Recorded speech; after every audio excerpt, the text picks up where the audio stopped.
Hola, bienvenidos. Compromiso Salud, una vez más, una semana más en la pantalla de BTV. Doctor Eduardo Bianco, ¿cómo anda? El gusto, Miguel, muy bien, de compartir contigo una semana más y con nuestros amigos, nuevo compromiso Salud para abordar un nuevo tema. Es así, gracias a todos los que, principalmente a través del correo electrónico compromisosaludui@gmail.com se contactan con nosotros. Trastornos de visión, ese será nuestro tema central. Qué paradoja, ¿no? Los dos conductores usan lentes hace mucho tiempo. Alguna razón hubo allí para que cada uno de nosotros tuviera que justamente utilizar esta cuestión adicional para poder trabajar y movernos con normalidad en nuestra vida. Y qué invalidante resulta levantarse de mañana y ya tener que colocarse los lentes para poder ver. Entonces, esto es lo que queremos compartir con nuestros amigos en el día de hoy. Cómo prevenir, cómo tratar, qué se puede hacer. Es así, hay una cantidad de elementos técnicos que, como en cada uno de los programas van a ir viendo ustedes, se va ganando terreno. Sobre todo en el diagnóstico y en el anticipar diagnósticos en el recién nacido, en esos niños más pequeños, en un periodo clave donde el ojo está en desarrollo, porque después hay cuestiones que no le pongamos fecha, pero tal vez podamos hablar de 5 o 6 años, 7 u 8, hay procesos irreversibles que deben ser tratados a tiempo. Y también sobre eso va a hablar el programa de hoy. Sí, nuestra idea hoy es comenzar con trastornos de la visión para plantar el tema en nuestros amigos y a partir de allí en sucesivos programas ir ahondando, profundizando en cada uno de los temas en particular. Bien, hoy vamos a tener un capítulo especial también en lo que tiene que ver con la estética de los anteojos que usamos. Porque obviamente que la evolución nos ha llevado a los lentes de contacto, aquellos primeros que llegaron acá al Uruguay seguramente a fines de la década del 60, comienzo de la década del 70, que como decía un amigo mío que desde ese entonces usa lentes de contacto, dice era un vidrio que nos metíamos en el ojo, a la evolución de lo que hay hoy. Porque seguramente usted va a un cumpleaños de 15, mire lo que se me ocurre, doctor, va a un casamiento y dice, acá el único que usa lentes soy yo. Allí hay mucha galantería y hay mucha gente o que fue de lentes de contacto y está muy bien que así lo haga, o ni siquiera se los puso, o ni siquiera los usa por galantería porque todavía considera que tiene más o menos una buena visión. Hay cosas que han mejorado. Antes veía venir un ómnibus hace 30 o 40 años y si necesitaba lentes, póngaselo porque no los veía. Hoy esos tiempos han cambiado. Pero pasa que la galantería hace que, sobre todo la coquetería de las mujeres, aunque las mujeres nos llevan una ventaja y capaz que uno de los técnicos y los expertos que nos va a acompañar hoy, sabe que un día me dijo, cuando hay, por ejemplo, problemas, una ambliopía, es decir, que un ojo está en un 2, un 3%, en un 20 o 30%, tal vez menos de un ojo, y que muchas veces se vuelve irreversible. Y cuando es en un ojo solo, la mujer se puede llegar a dar cuenta antes de eso. Increíblemente alguien dirá, ¿cómo no tienen una visión binocular y no se dan cuenta? Y en los hombres a veces pasa que no. Pero la mujer, entre el maquillaje y una cuestión y otra, tiene mucho más dominio de la capacidad de visión individual de discriminar dónde y cuál es el problema que está teniendo. Es así, mira hasta dónde vine del cumpleaños al casamiento. Bien, vamos a pedir el primer informe de presentación del tema de hoy. La visión es una función que muchas veces no valoramos porque estamos acostumbrados a utilizarla constantemente. Perder el privilegio de mirar puede cambiar rotundamente la vida de una persona. En el mundo, cada 5 segundos, una persona queda ciega, pero es necesario conocer que un gran porcentaje de la ceguera del mundo puede ser evitable, al igual que el 80% de las discapacidades visuales. La mayoría de las personas que sufren de discapacidades visuales son los mayores de 50 años. Al mismo tiempo, el sexo femenino tiene más riesgo de ceguera en todos los grupos etarios y en las diferentes partes del mundo. Las cataratas siguen siendo hoy en día la principal causa de ceguera a nivel mundial, aunque las cirugías de cataratas y la corrección de errores de refracción son intervenciones muy efectivas. Hoy, en Compromiso Salud, hablaremos sobre los trastornos de visión.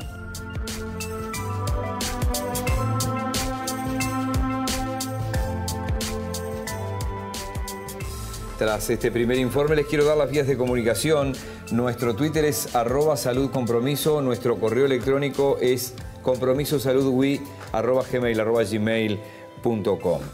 Hay una cosa que no tocamos que quiero, digo, este es el tema del día, pero venimos de un programa como el de hipertensión arterial que dio mucho que hablar también, porque lamentablemente nos está afectando cada vez más a los humanos y particularmente a los uruguayos. Como le pusimos de nombre, el asesino silencioso, y es un problema que está allí, presente, y muchas veces, en muchas ocasiones, la persona no sabe que padece el problema, y su diagnóstico o identificación precoz es esencial para evitar serios problemas de salud. Bien, y como se vio en ese programa, hay una serie de cuestiones que, desde aflojarle a la sal o irla sustituyendo, hasta otra cantidad de cuestiones que tienen que ver con no al sedentarismo, que pueden hacer que podamos ir paliando la situación y previniéndola incluso. Y asumir que cada uno tiene la responsabilidad de conocer el tema, de conocer sus cifras tensionales, de tener una buena relación con los profesionales que lo tratan y un control, y que es posible realmente evitar o reducir significativamente el daño si se hace lo que se tiene que hacer. Vamos a hacer la primera pausa y venimos a ampliar el tema central de hoy, que tiene que ver con los trastornos de visión.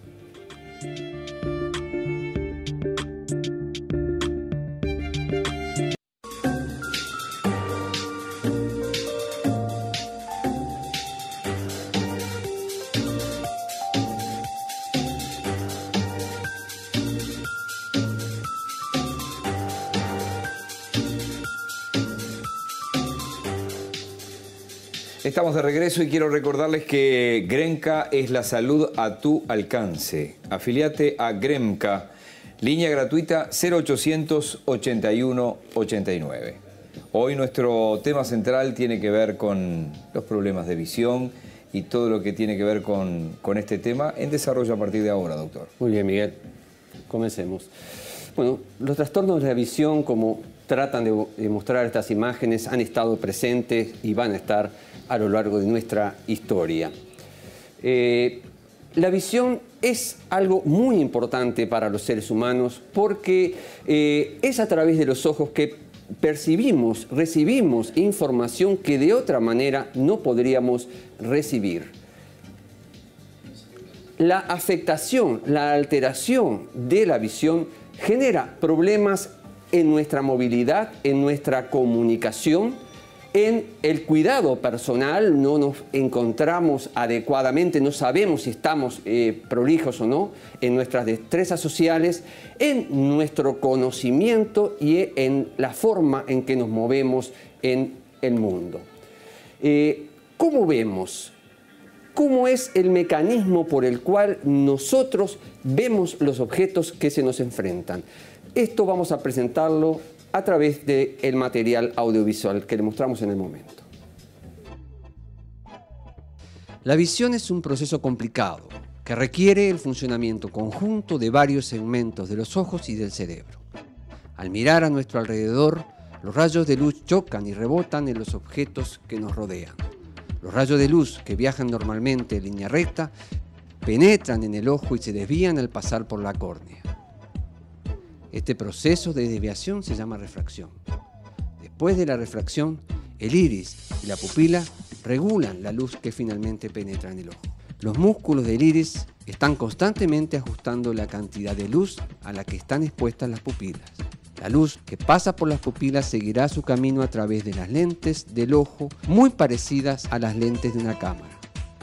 Las lentes del ojo desvían aún más la luz y la invierten. Estas enfocan la luz del objeto al fondo del ojo sobre una capa de nervios que forma la retina. Esta a su vez toma la luz y forma una imagen invertida y hacia abajo del objeto. La retina está formada por células sensibles a la luz denominadas bastones y conos. El número de bastones es superior al de los conos. Su función primaria es ayudarnos a ver con poca luz. Los conos contienen rodopsina. Esta es la sustancia responsable de los colores y los detalles que vemos. La retina transforma la imagen en impulsos eléctricos que viajan a través de los nervios ópticos y sobre el quiasma óptico. El quiasma óptico tiene forma de X y permite que los impulsos viajen al lado opuesto del cerebro a través de las cintillas ópticas. Ambas cintillas llevarán estos impulsos desde su perspectiva visual hasta el tálamo. En el tálamo, los impulsos se encontrarán con nervios que los transportarán a la corteza visual del cerebro. Las perspectivas visuales del ojo derecho e izquierdo se unen, creando una imagen clara y tridimensional del objeto. Los problemas de la visión pueden observarse por dos aspectos. El problema o el trastorno en la agudeza visual es la calidad de la imagen que podemos percibir de los objetos que están en nuestro entorno, y eso se mide a través del poder de discriminación que tiene el ojo para diferenciar dos puntos como tales o dos líneas paralelas. Ustedes conocen estas imágenes cuando se evalúa la agudeza visual y podemos hablar de 10 sobre 10 o 20 sobre 20 dependiendo de cuál es el nivel al cual podemos llegar de visión sin usar ninguna otra ayuda. Pero también hay que considerar el tema del campo visual, hacia los costados, hacia arriba o hacia abajo, con la visión binocular, o sea, con los dos ojos, o cubriéndonos un ojo, cuánto es lo que podemos ver, y allí hay un amplio espectro de campo que podemos ver. Cuando hay una restricción de uno o de los dos ojos, esto también afecta nuestra calidad de visión y es uno de los elementos importantes a considerar. De esa manera, uniendo los dos elementos, podemos tener distintos niveles de función visual. La visión normal, la discapacidad visual moderada, la discapacidad visual grave, para decirle 20 sobre 200 es una severa, casi al borde de lo que sería la ceguera, que 20 sobre 200 es ver solo esta letra, nada más desde la distancia que habitualmente se coloca a la persona.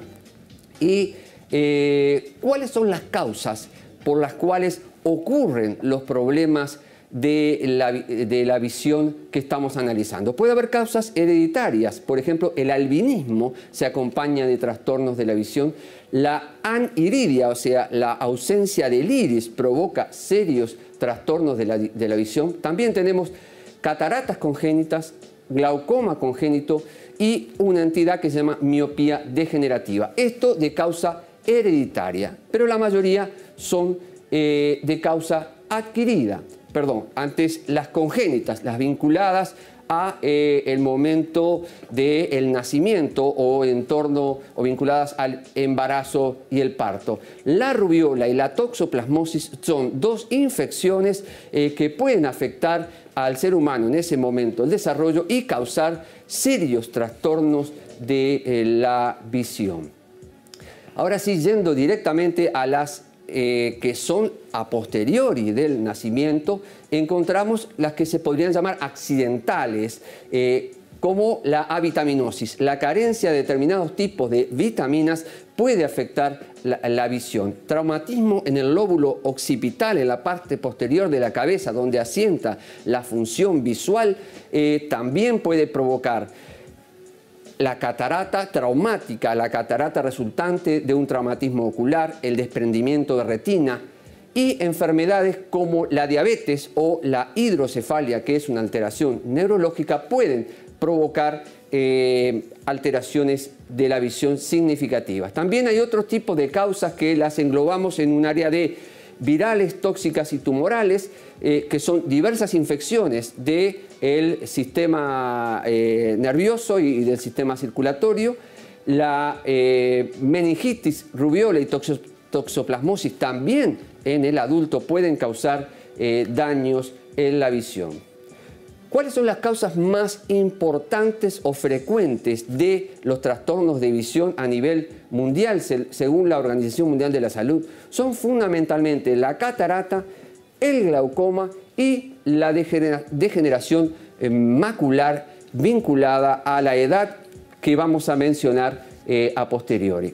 Para tener una idea de cómo distintas enfermedades afectan la imagen, esto sería la imagen normal, la cámara funcionando del ojo y todo el sistema funcionando normalmente. Pero ¿qué pasa, por ejemplo, cuando tenemos una catarata, que es una afectación donde el cristalino pierde la transparencia y eso compromete la agudeza visual. La edad es un factor fundamental en el desarrollo de esto, pero también puede haber causas genéticas y metabólicas, y entre ellas la diabetes. Puede haber trastornos nutricionales o ambientales. Y como decíamos, es la primera causa de ceguera a nivel mundial. ¿Y cómo ve la persona con catarata? Y de esta manera. Ve borroso, ve nublado. Esto es lo que sufre la persona con cataratas y se puede corregir, obviamente. El glaucoma es un daño progresivo del nervio óptico. Hay una afectación lenta e irreversible con contracción de lo que es la visión periférica, lo que estamos viendo a nuestros costados cuando estamos dirigiendo nuestra mirada hacia adelante se va achicando. Y puede, si no es tratado adecuadamente, conducir a la ceguera. A menudo se acompaña de aumento de la presión intraocular, pero no siempre.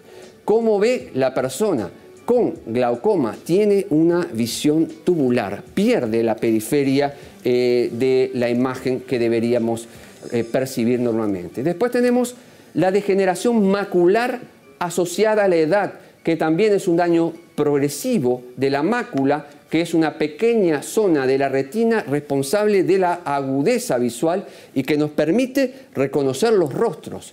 Los principales factores de riesgo son la edad y los antecedentes familiares, pero el tabaquismo aumenta notoriamente este problema de salud. Y es principal causa de ceguera irreversible en los países industrializados. ¿Cómo ve la persona con degeneración macular? Esa es la foto de la visión, o sea, un gran déficit central.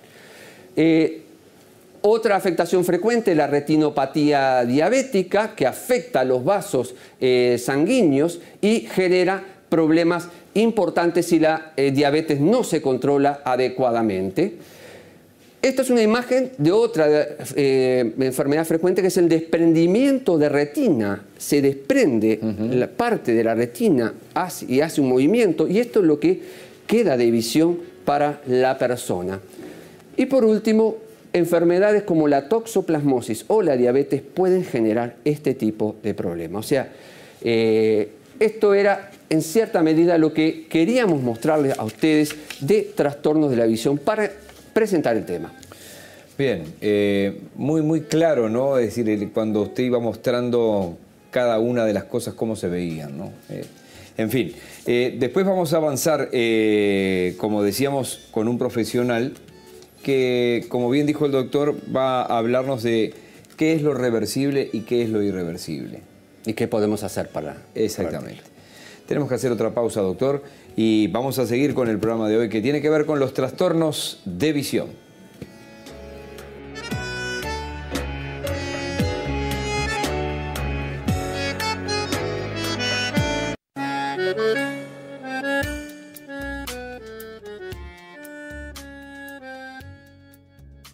Presenta este espacio Aliviol Sport y Chao Dolores. La presentación de este espacio nos da pie para hablarles algo más de Aliviol Sport, que tiene una solución para cada dolor. Recuerden que pueden conocer más en facebook.com/aliviolsport, participar de sorteos y promociones allí en esa página. Nosotros recomendamos para antes y después de hacer deporte Aliviol Sport. Hay que pedirlo en la farmacia, Aliviol Sport y chao dolores. Y ahora nos vamos a trasladar fuera del estudio, doctor. Exactamente. Tenemos el gusto de compartir con nuestros amigos la entrevista con el doctor Martín Merov.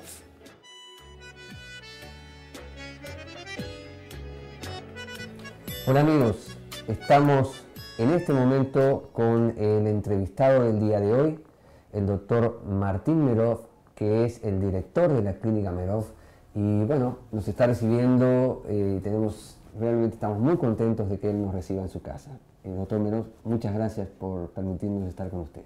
Muchas gracias por venir, muchas gracias por dedicarme este tiempo que podamos hablar de problemas de ojos. Exactamente, ese es el tema del día de hoy y ya hicimos una introducción y queremos saber de la persona que realmente tiene experiencia en este tema.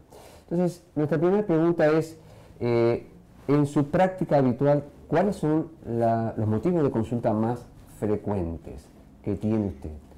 mi práctica no es el ejemplo de la oftalmología común, porque yo veo más que nada pacientes que vienen para una segunda, una tercera opinión, con diagnósticos más complejos.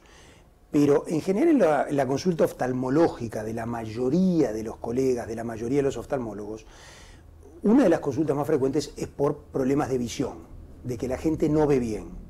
Y ahí una de las grandes causas, o la mayor causa en la mayoría de los pacientes jóvenes, son los errores de refracción. ¿Podemos explicar un poco qué es el error de refracción? El error de refracción es que el ojo, en vez de ser una cámara perfecta que enfoca la imagen, tiene algún tipo de error en sus lentes, que los dos lentes que tiene el ojo, uno es la córnea, que es la ventana anterior del ojo transparente, y el otro es el cristalino. Entonces, entre esos dos lentes hay una disparidad con el largo del ojo, o es muy curva la córnea, o el cristalino es muy poderoso, lo cual lleva a que la imagen no se enfoque nítidamente. Esto tiene gran importancia porque si el paciente no le enfoca bien a la persona, no enfoca bien la imagen en la retina, va a tener una visión borrosa, con lo cual va a tener una mala calidad de visión y por ende nosotros siempre decimos una mala calidad de vida, porque el paciente que no ve bien no se va a poder desempeñar bien en su vida normal, no va a poder manejar, si no ve bien de cerca no va a poder leer, no va a poder estar escribiendo. Entonces el ver bien nos permite hacer nuestra vida normal. Los errores de refracción más comunes que tenemos son la miopía, la hipermetropía, el astigmatismo y la presbicia. La miopía, ¿de dónde viene miopía? Miops, en griego, significaba hendidura. Los griegos, ¿qué se dieron cuenta? Que había gente que no veía bien de lejos y que ¿qué hacía? Achicaba los ojos. Todos ustedes conocen algún familiar o algún conocido que en algún momento no ve bien y achica los ojos para ver mejor. Cuando achica los ojos, evita los rayos que no están enfocándose en la retina y tratan de dejar solamente el rayo que pasa por el centro de la córnea y que va a caer enfocado en la retina. Saca todo lo que le da, digamos... Que contamina la imagen o que deforma. Claro, que todas las aberraciones y entonces vería bien. El miope es el que clásicamente la gente, la vecina llamaba el corto de vista. ¿Ah? Corto de vista, ¿por qué? Porque es la persona que ve bien de cerca, pero no ve de lejos. La persona que lee, que mira, que todo lo ve bien, pero que le dice cuando voy a tomarme el ómnibus, no lo veo venir. No veo el ómnibus, cuando voy al estadio yo no veo bien los jugadores, cuando voy al cine no veo una película. Y en los jóvenes es el problema en la parte de escolarización, que no ven el pizarrón, cuando están en la escuela, que en facultad no ven lo que les proyectan. Entonces, ese es el corto de vista, es el miope. El miope es el que no ve bien de lejos, pero ve bien de cerca. Entonces, ¿qué es lo que pasa en la miopía en el ojo en realidad? En la miopía lo más frecuente que sucede que es que la parte anterior del ojo, la córnea y el cristalino son los normales, pero el ojo creció más de lo que debía. Entonces esos dos lentes que tenían que enfocar la imagen en un ojo normal de unos 22, 23 milímetros de largo, no lo enfocan la retina porque el ojo mide 25. Enfoca antes, queda la imagen formada antes. La forma antes, entonces en realidad ahí antes no la vemos, entonces llega a la retina desenfocada. Entonces al llegar desenfocada el paciente no ve bien. ¿Qué pasa? ¿Y cómo corrigen eso? Si puedo preguntar ahora, no quiero claro, interrumpir. El problema ¿cuál es? Que el paciente no tiene ninguna forma, ni haciendo fuerza, ni haciendo nada, de ver mejor. La única que tiene es hacer algo que nosotros lo usamos en óptica, que se llama el agujero estenopeico. A veces, cuando van al consultorio, nosotros les ponemos como que le tapamos el ojo y queda solo un agujerito en el centro. Y entonces la gente de repente solo con ese agujerito ve mucho mejor. Yo hasta tengo un amigo que a veces para leer de cerca no puede ver, ¿y qué hace? Hace un agujerito así y lo que quiere leer mira por el agujerito y ve más nítido. Ese agujero estenopeico hace lo mismo que hacíamos con la hendidura. Evita todos esos rayos que llegan desenfocados y deja solamente el rayo central que va a enfocar. El miope no tiene un agujero estenopeico para ver, entonces de lejos no puede ver. Lo que puede hacer es su hendidura para tratar de ver un poco mejor el ómnibus cuando viene. ¿Y qué hacemos con el miope? ¿Qué hacemos con el miope? Una primera cosa tiene que ver al oftalmólogo para que el oftalmólogo lo evalúe bien, haga el diagnóstico y haga la receta de lentes. Nosotros los oftalmólogos lo que hacemos es examinar al paciente no solo los lentes que precisa. El examen oftalmológico debería siempre incluir también examinarle en la lámpara hendidura cómo está el cristalino, que no tenga una catarata asociada, que la córnea no tenga una enfermedad, mirarle la retina un momento, mirarle el nervio óptico que esté sano. Porque puede haber más de un problema. Claro, pueden asociar otros problemas. Y a su vez, la miopía, cuando es un miope de más de 6 de aumento, el aumento nosotros lo medimos en dioptrías, que la dioptría es la unidad en la que se mide de los lentes con los que corregimos. Un lente de una dioptría es un lente que rayos paralelos, si interponemos un lente de una dioptría, los va a hacer enfocar a 1 metro.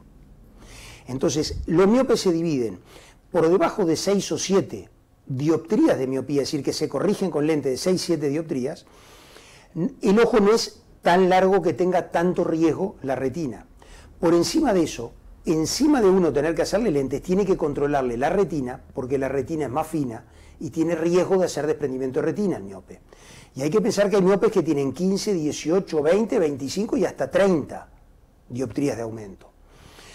Entonces, ¿qué sucede? El miope se va a corregir con algún tipo de lente. Con un lente aéreo, un lente de contacto, se puede hoy en día operar con cirugías con láser o colocándole lentes dentro del ojo que corrigen, que se usan para miopías elevadas. Pero el otro error de refracción que tenemos, para seguir primero con los errores de refracción, es la hipermetropía. Es el opuesto. Es el opuesto. El hipermétrope tiene un ojo corto y es como que tuviera su imagen, enfocaría por detrás de la retina, porque el ojito es muy corto. Pero ¿qué pasa? A lo que me preguntaba hoy. Lo puede compensar. El cristalino de él tenía la córnea y tenía el cristalino. Ese cristalino que él tiene ahí en el medio hace fuerza como para ver de cerca, entonces tiene más aumento en el ojo y con eso enfoca la retina, la imagen en la retina. Entonces, con eso, el hipermétrope en realidad logra compensar, en el caso de la hipermetropía, lo que el miope no lograba. Pero ¿cuál es el problema que tiene eso? Esa capacidad de cambiar de forma el cristalino la usamos para ver de cerca. Entonces, si el paciente tiene que usar esa capacidad para ver de lejos, ¿qué es lo que le va a suceder? Lo usa para ver de lejos y cuando quiere mirar de cerca les aparece una presbicia precoz. Siendo la presbicia una consecuencia de una consecuencia. Siendo la presbicia la incapacidad de ver de cerca que nos viene a los 45. Sí. Pero hay hipermétropes que no usan lentes y les viene la presbicia a los 30. No tienen presbicia. Lo que pasa es que no está corregida su hipermetropía. Hay que corregirle la hipermetropía y desaparece la presbicia. ¿Y acá es lentes o también hay otro tipo, tú decías? Lentes, otro tipo de cirugía, hay distintas opciones. Hay para lentes aéreos, como hablamos nosotros, lentes de contacto o cirugías. El tema práctico es, el hipermétrope entonces es un ojo un poco más corto. Al ser más corto no tiene los riesgos que tiene el miope. Va a tener, cuando sea añoso, otros riesgos diferentes. Va a tener un riesgo de glaucoma agudo, que no lo tiene el miope. Pero ese ojito más corto va a tener más apiñadas las estructuras. Nosotros decíamos que un ojo normal tiene 22, 23 milímetros de largo. Este va a ser un ojo de repente de 18, 19, cuando son extremas las hipermetropías, sino de 20, 21. Estos son los dos errores más frecuentes y hablando, si uno mirara en óptica, todo el ojo tiene el mismo error, pero se nos agrega otro error más que puede pasar, que es que la córnea, la ventana anterior del ojo, no está hecha perfectamente por un tornero. No es un lente perfecto, como si fuera el corte de una esfera, sino es un poco como el corte de una pelota de rugby o de un limón. Tiene un eje más curvo y un eje más plano. Y en ese caso, ¿qué es lo que nos va a suceder? Vamos a tener una imagen que posiblemente uno de los dos ejes enfoca en la retina y el otro no. Entonces, cuando mira en el marco de una puerta, hay alguno de los ejes que lo ve más nítido y el otro lo ve como borroso, como con fantasma. Y ese es el astigmatismo. Y el astigmatismo se puede mezclar con la miopía y con la hipermetropía. ¿Qué pasa? Posiblemente si uno tiene un paciente que tiene 3 dioptrías de miopía, para hablar un poco vulgarmente, está más embromado de lo que está el paciente que tiene 3 dioptrías de astigmatismo, porque el de astigmatismo dentro de todo ve una imagen con un fantasma pero bastante nítida. Pero la ve. La ve. El miope se le borronea totalmente. Un miope de 3 dioptrías tenemos que pensar que va a ver nítido a 33 centímetros del ojo de él. Y a partir de ahí se le empieza a borronear todo. El miope de 8 va a ver a 12 centímetros. El de 15 ve a 7 centímetros. Entonces, ven a esta distancia nítida. Una incapacidad muy seria. Es muy importante. Entonces, el astigmatismo es una alteración de la córnea. Existen excepciones. La medicina lo que tiene, que la hace entretenida, es que siempre hay excepciones. Pero tener el concepto que el astigmatismo es un problema de la córnea. Entonces nosotros vamos a tener miopías con astigmatismo, hipermetropías con astigmatismo o sin, o astigmatismo solos. Entonces, esa es la combinación de errores de refracción que vamos a tener. Esos errores de refracción son los que nos van a aparecer, que los vamos a ver en niños, que nos van a aparecer en jóvenes y nos pueden aparecer en adultos. Nos queda la presbicia, que es el problema de ver de cerca, que tenemos que empezar a alejar, o como muchos pacientes dicen en broma, que no les dan los brazos, que por eso vienen, porque ya no les alcanza a alejar. Lo que sufrimos algunos a partir de cierta edad. Es difícil porque uno era 10 sobre 10 y en determinado momento, después de los 45 años, nota que ya no es 10 sobre 10 y se complica realmente la necesidad de usar los lentes, que por suerte existen y por suerte nos ayudan, nos cambia un poco la vida porque ya no es lo mismo. Obviamente que no nos queda más tiempo para seguir abordando este tema. Ha sido un placer escucharle, doctor Meroff. Espero que la audiencia también haya disfrutado de esta charla y de esta exposición realmente. Pero ese gusto a poco nos da la oportunidad de pedirle una nueva chance para seguir andando otro tipo de trastornos de la visión con este profesional que tan claramente se ha expresado. Entonces vamos cerrando nuestra entrevista del día de hoy. Muchísimas gracias. Vamos a tanda y continuamos con el programa.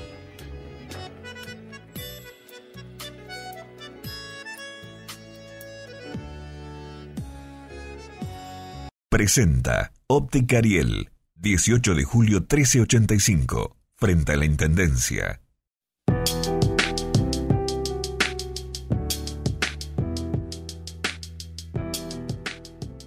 Estamos de regreso y el doctor Eduardo Bianco lo decía en el primer bloque, ahora estamos ya en el cuarto bloque, en el último tramo del programa, que este iba a ser el primero de una serie de programas que tienen que ver con los trastornos de salud. Después de escuchar a un profesional de las características del doctor Meroff, han quedado allí arriba de la mesa una cantidad de puntos en los que se puede profundizar uno a uno en otros programas. Sin ninguna duda, tenemos material suficiente como para realmente hacer varios programas sobre este tema, porque son temas de actualidad, son temas que están en el día a día de las personas y pienso que podemos ayudar a orientar a muchas personas en este tema. A pesar de que se ha visto que los trastornos de visión tienen distintos grados de incidencia en lo que es la gravedad del caso o del problema, el mundo real nos genera cosas más comunes, como por ejemplo ir al oftalmólogo, al viejo y querido oculista, y después salir rumbo a hacernos nuestros anteojos por primera vez o a cambiarlos. Y hay que ir ahí a una óptica especializada.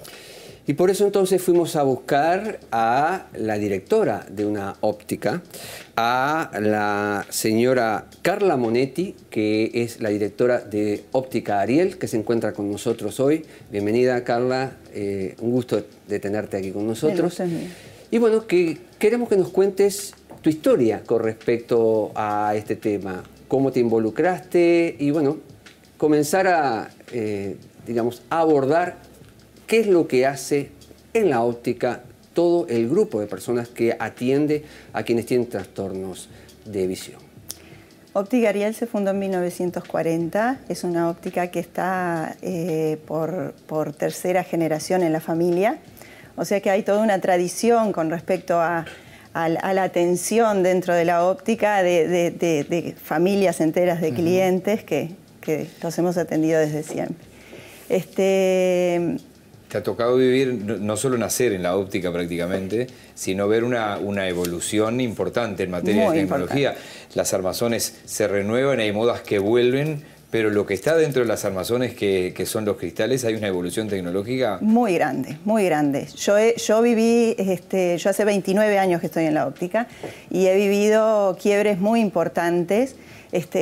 Cuando yo empecé en la óptica solo había mineral, cristal, vidrio, vidrio. Ya estamos hablando de materiales y tratamientos que están tan lejos de lo que era en aquel momento y parece que no fue hace tanto, pero en realidad ha habido cambios muy importantes y estamos con cambios muy de fondo desde hace un año y medio más o menos, donde han tenido que hasta variar los propios laboratorios, toda su estructura para poder afrontar toda esta nueva tecnología que se aplica. Seguro, eso es una inversión muy importante, además porque es tecnología que hay que importar 100%. Además, 100%, todo. ¿Tú podrías decirnos, en tu opinión, las etapas que tú viviste en estos 29 años, o cuáles fueron los jalones más importantes? Con respecto a esto, a la tecnología. Sí, a la tecnología. Bueno, como te decía, cuando yo me inicié en la óptica, el material de base que se usaba era el cristal, el vidrio, específico para óptica, ¿no? Llegábamos inclusive, nosotros teníamos un laboratorio detallado de las lentes muy importante, donde inclusive se preparó muchísima gente, muchísimos ópticos se prepararon en nuestro laboratorio porque se utilizaba otro sistema inclusive de aprendizaje, no había la UTU para hacer nuestra carrera, era en las casas de óptica y después ante el ministerio se daban como que los exámenes aprobatorios para tener los títulos. En ese laboratorio se trabajaba el cristal y fundíamos inclusive hasta los bifocales, ¿verdad? Ajá. Después un cambio importante fue... Que era mucho más artesanal. Muy artesanal, absolutamente artesanal. Absolutamente artesanal. El vidrio tenía infinidad de desventajas con respecto al presente, pero 3 o 4 muy rápidas. Muy rayable, muy frágil. Y obviamente que el espesor de los cristales hoy ha sido suplido de las características de contra del cristal, capaz que yo no me apuntaría en esas de repente, es la fragilidad, sí, fundamental, y hoy hablamos de seguridad en todos los ámbitos. Porque en aquel momento, hace 30 años, se te caía y era casi seguro que se te rompía. Claro, el problema no era si se te caía, el problema es si se te rompía con el lente puesto. O sea, había un tema de seguridad que hoy es impensable, el cristal delante del ojo, ¿verdad? Hay un tema de peso.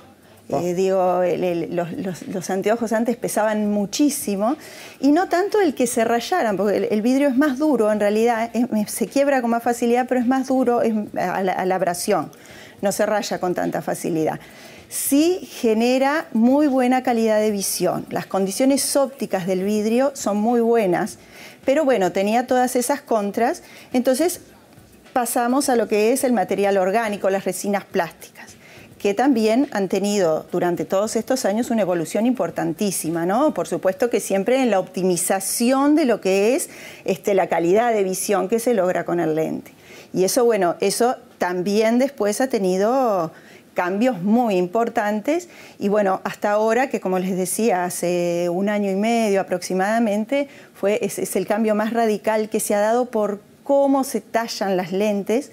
Ahora podemos hacer lentes personalizadas absolutamente, donde se manejan medidas y parámetros del armazón con respecto al rostro de la persona y a la receta, tan específicas que dan un lente único, absolutamente único. Yo cuando les explico un poco cómo es, porque es a veces difícil de imaginarse para el cliente. Es como ciencia ficción. Claro, ¿cómo puede ser que el lente sea solo para mí? Es personalizado, es personalizado 100%. Y bueno, en esa explicación lo que yo le digo es, si elegimos 2 armazones para usted, van a ser 2 lentes diseñados diferentes, porque cada armazón va a generar en el rostro un calce distinto, distancias y ángulos distintos, que van a generar diseños de la lente diferentes.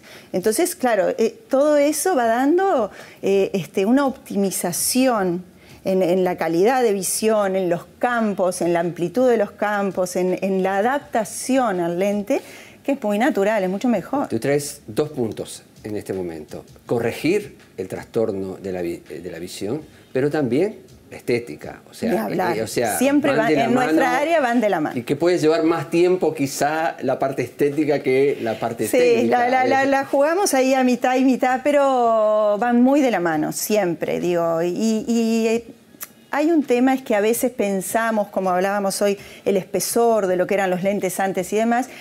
Los espesores de los lentes, por ejemplo, tienen su vinculación con la parte estética, pero tiene su vinculación con la parte óptica también. No es simplemente por una cuestión estética que elegimos un lente más delgado o que le recomendamos a determinado paciente para su receta que el lente sea más delgado o de un índice especial, sino porque también hay una mejora en la calidad de visión, en la imagen que llegamos a formar es distinto si pasa por la luz va a pasar por un medio más grueso que por un medio más delgado. O sea, que lo interesante y lo lindo, capaz que a mí me encanta del trabajo nuestro, es que va englobado todo, ¿no? Van muchas cosas. Estética, pero calidad del producto. Ni hablar. Lo que más nos gusta con el doctor, porque conozco al doctor ya desde hace un tiempo, es conocimiento y pasión cuando van juntos, y eso es lo que estás mostrando.